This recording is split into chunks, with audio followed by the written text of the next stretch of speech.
Hey besties, welcome back to the channel. Make sure you got your wine, your water, or your rolling tray, or whatever you need to tune in with me. This video is very interesting, so I am rolling up the oregano right now, okay? If you can tell by the title, we are talking about the infamous Jennifer's body. But knowing me, we can never just talk about anything normal. We're talking about the true story behind the movie, allegedly. It hasn't been proved that this is the actual story, but the details are it's giving Lifetime biopic.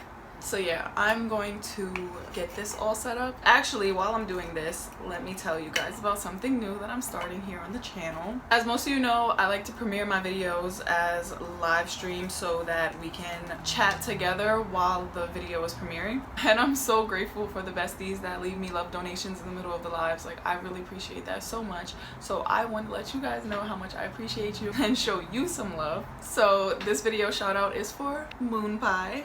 Thank you for the love donation and thank you for watching my videos and supporting me. And I also want to give a shout out to Cynthia for being very active inside of my chats. Thank you. I love you guys so much. Those of you who can send love donations and, you know, support me in the channel, I appreciate it. Those who can't, you watching is enough for me. Like, I will say it over and over again, just the fact that this many people, even if it wasn't this many people, just the fact that people care about what I have to say is like mind-blowing to me. It's like, for some reason you guys have this like view of me in your heads that like I was like some super popular girl or something like that, but I was not. So being able to have a platform like this is really weird but amazing. Like, before I had a platform and it was like for music, so people never really heard me talk. The fact that so many people love and respect my mind is that's up here, okay? Now that all of that is out the way, we can dive into this video and get into this tea. I'm gonna hit this blunt one more time. I'm gonna sip this cup one more time. I'm gonna take this shot one more time. It's like so if you remember Jennifer's Body, it came out in 2009. It was about this popular girl in school. She ended up going to a concert and she got sacrificed to Lucy by this band under the assumption that she was a virgin, which she was not, and it actually caused a demonic transference that turned her into a succubus, and she had to literally feed off of teenage boys to keep her youthful glow and life force, pretty much. The events that took place in the movie were extremely similar to the murder of 15-year-old Elyse Pahler. This case from 1995. There were these three boys who went to school with Elyse. They had a deep interest in the occult and devil worshipping. They ended up forming a band called Hatred that was inspired by the rock band Slayer. One of the boys had a growing library of satanic literature, from the Satanic Bible to different ways to perform sacrifices. When their band wasn't getting the recognition that they wanted, like basically doing little local shows and just like school things and like not performing on a grand scale, he presented the rest of the band with the idea of sacrificing a virgin to Lucy for a record deal, and so that they could play faster, stronger, overall just like give a better performance every time they perform. And this goes back to my Hollyweird video where I was talking about Nicki and Beyonce having Sasha Fierce and Roman and all of these celebrities who have like these alter egos. When they're on stage, they perform better, and you're like, this is a whole nother person. That's what these sacrifices do. And like a lot of people see these stories and like hear things like this and they're just like, oh wow, like this is crazy, or like they just like think it's like someone went crazy, or they like, this is real. Like, people in real life, like not even just the industry, like these boys, they were not in the industry, they were not famous at all, they were not known. They listened to these songs, they read these books, and got the grand idea to literally go and sacrifice a teenage girl from their school so that they could be famous. Like, and like, this is a pretty well-known case now that like you can look up and read on.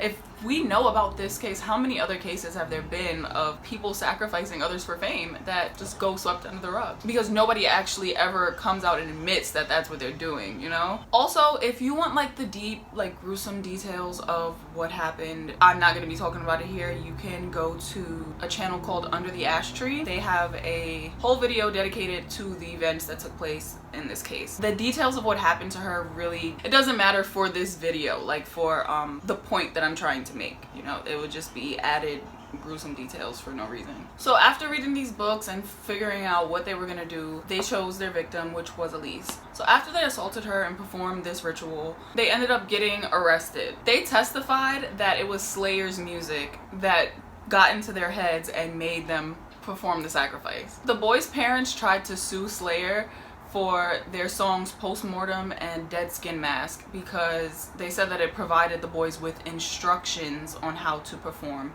these acts. I actually want to go look at these songs myself and see what the lyrics say. I've never heard these songs before. I'm just gonna read the lyrics, like that's it. Funeral held for the depression of a man holds the key to his own death, entering the tomb of a corpse yet conceived. Tighten the tourniquet around your neck, shifting away the debris of hated life. Cold touch of death brings chills to your spine, seeking life behind your perishment, repeating words echoing through your mind. I'm not gonna lie, like just even looking at like their album Rain and Blood from 1986, like this is weird. Angel of Death, Piece by Piece, Necrophobic, Altar of Sacrifice, Jesus Saves, Criminally Insane, Reborn, Epidemic, Postmortem, Raining Blood, Aggressive Professor, Criminally Insane. It's like, what?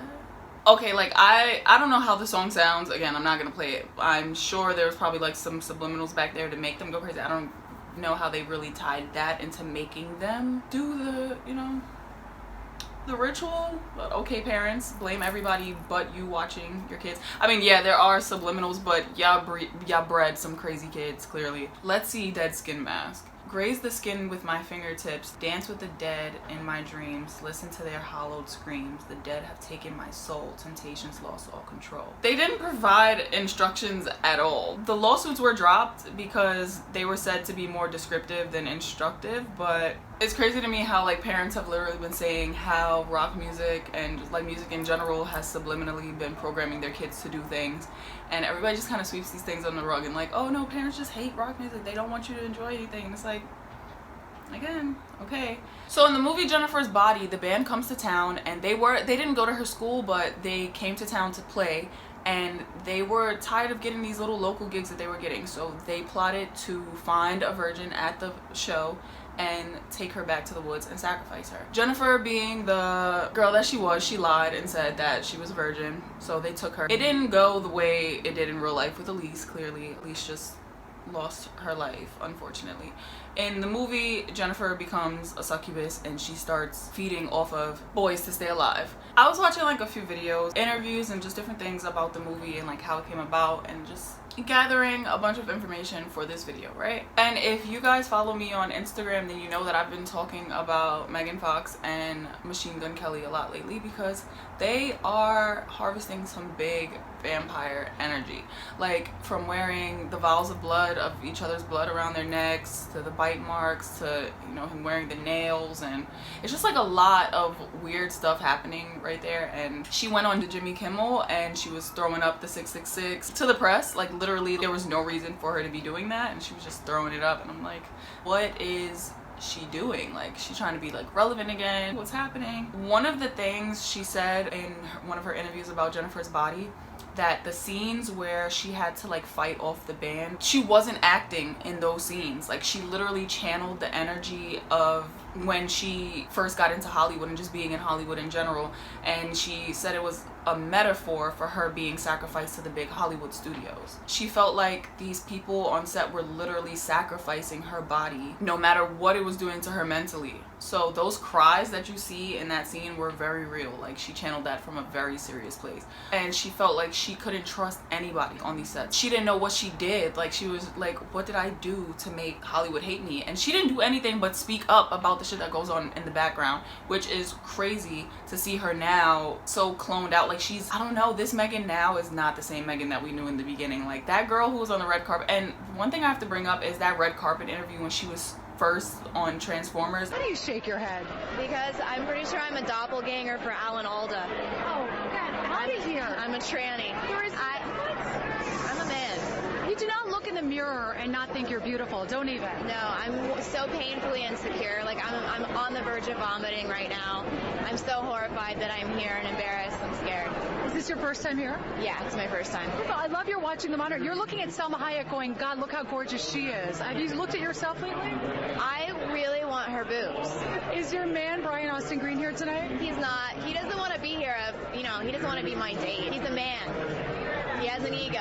What is your diet and exercise regimen? Because I have to ask you because your body is smoking. I basically starved myself for a month. I'm kidding. I did a lot of Pilates. All the conspiracy theorists now are trying to say that she's a man because of that. Do we not understand satire? Do we not understand sarcasm? She was literally one of the most beautiful girls on the red carpet, but she was so insecure that she just would keep making jokes about herself. And I need you guys to understand that. Like, she literally came on and said, I'm a doppelganger for Alan Alda. Like, do we think she looked like Alan Alda? Like, she says so many things, and like, she's just, stop listening to these baseless conspiracies about, like, they think everybody in the industry is trans or a man. Like, Megan Fox is not a man, Megan Thee Stallion is not a man, Cardi B is not a man. Stop spreading these stupid rumors. Like, y'all gotta find something else to do. But anyway, yeah, like, these things were channeled from a very serious place of like hurt and trauma from her being in Hollywood. Let's just talk about Diablo Cody real quick for a second. So her real name is Brooke Busey, I think. She said that she wasn't getting recognition as Brooke when she first started writing, so she changed her name to Diablo. And that's when people started paying attention to the things that she had to say. And this is what I mean by you do for Lucy and Lucy does for you. She literally changed her name to Diablo, which is devil in Spanish, and her career took off.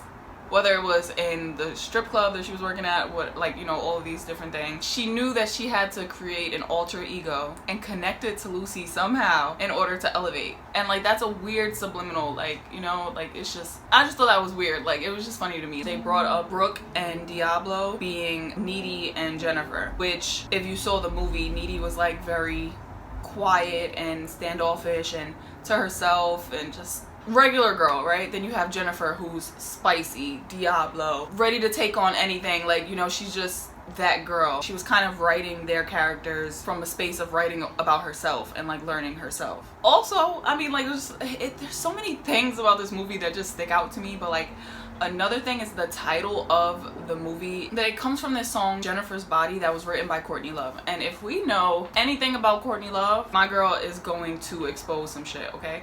And the song is about a woman being assaulted, and like, that's what happens in the movie. I think that's interesting because we know what Courtney Love came out and said about Harvey Weinstein on the red carpet. Do you have any advice for a young girl moving to Hollywood? I'll get lively with us. If Harvey Weinstein invites you to a private party and Four Seasons stuff.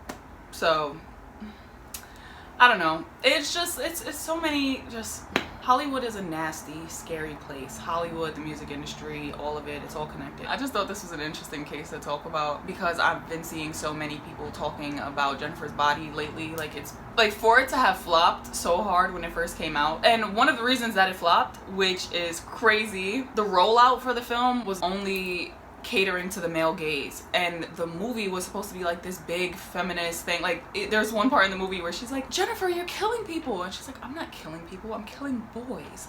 Like, this was like some female empowerment moment, but all of the posters were like her in this little skirt and like, Jennifer, she's the boy eater, whatever the case is. And like, the whole theater when it first premiered was full of teenage boys trying to see Megan Fox half naked, when the movie was really about these two girls finding their friendship, finding themselves. She's a succubus, this one is like, there's so much going on that the male gaze can't handle or understand that deeply, so they're all just like, this movie wasn't what I thought it was, it wasn't da-da-da-da, so it flopped. This is random, but like, this new Megan Fox, I don't think that's Megan. Like, I don't know either. Like, I mean, of course there's gonna be a lot of plastic surgery happening, but like, it's so weird. I feel like we failed her. We allowed her, this beautiful girl, to get so insecure, and she's still beautiful, but like, she just feel like, watching interviews and just seeing, she just feels empty. Like, her, like, I can't, like, her, like, she's not there.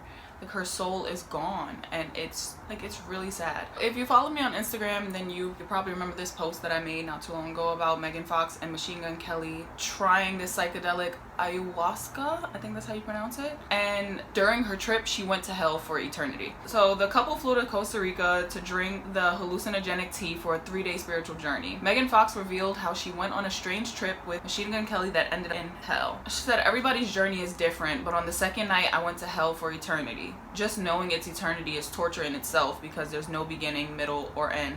you just have a real ego death. She went on to say that the trip was a positive journey that surpassed talk therapy or hypnotherapy because it goes straight to your soul and it takes you to the psychological prison that you hold yourself in. So it's like your own version of hell, and I was definitely in there. What do you guys think? I'm sorry if this video was like all over the place. This was something that just like literally came to me yesterday, and I was like, I have to do a video about this because whoa. And I just really want to talk about it with my besties. I didn't even really write out a full comprehensive video. Like, it was just bullet points of things that I was like reading and watching, and I'm like, wow, I have to get this off my chest. And I hope that you learned something new today and you guys go search these things up for yourself and see how you feel. So I think that is all I have for you guys. Make sure you give this video a big thumbs up and you subscribe so we can keep this family growing. Thank you for being here and thank you for watching. I will see you guys in my next video.